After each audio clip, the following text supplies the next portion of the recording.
राजा और पंडित की कहानी एंड स्टोरी इन। एक समय की बात है, गौनतूर नाम के एक गांव में एक पंडित जी रहा करते थे। उन्होंने एक साहूकार के पास 500 रुपए यह सोचकर जमा करा दिए कि जब उनकी बेटी की शादी होगी तो ये पैसे उनके काम आएंगे। देखते ही देखते समय निकलता गया और बेटी शादी योग्य हो गई। पंडित जी ने अपनी बेटी के लिए योग्य वर देखना शुरू कर दिया।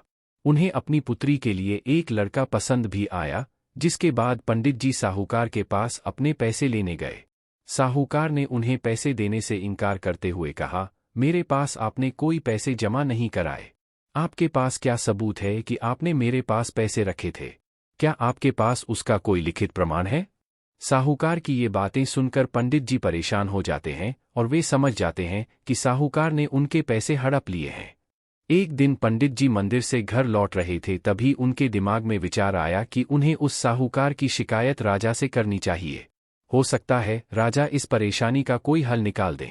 पंडित जी बिना देरी किए राजा से मिलने के लिए पहुंच गए और वहां जाकर उन्होंने अपनी परेशानी राजा के सामने रखी।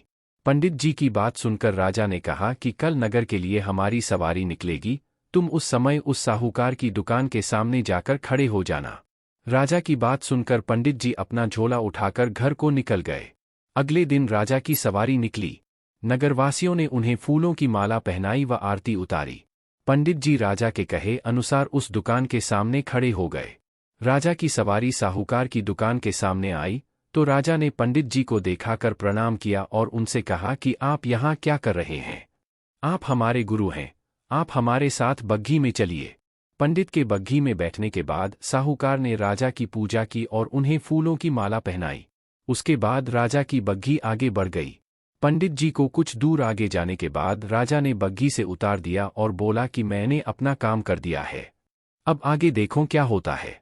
पंडित और राजा के संबंध को देखकर साहूकार सोच में पड़ गया और उसे घबराहट होने लगी कि कहीं पंडित उसकी शिकायत राजा से न कर दे। वह घर जाकर रात भर सो नहीं पाया।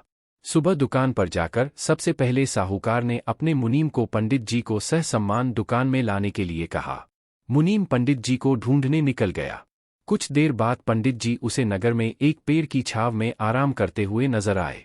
मुनीम ने पंडित जी को कहा कि साहूकार ने उनको दुकान में लेकर आने के लिए भेजा है।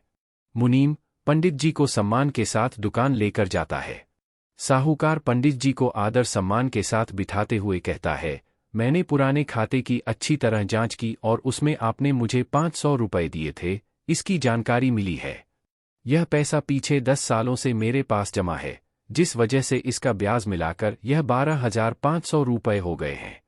फिर साहूकार उन्हें 13,500 रुपए देता हुए कहता है कि आपकी बेटी मेरी भी बेटी की तरह है, तो ये 1,000 रुपए मेरी तरफ से उसकी शादी के लिए हैं। साहूकार ने पंडित जी को 13,500 रुपए देकर बड़े ही प्रेम के साथ विदा किया। इस तरह पंडित जी को उनके अपने पैसों के साथ ही उसका ब्याज और शादी के लिए साहूकार की तरफ से 1,000 रुपए अतिरिक्त मिल गए।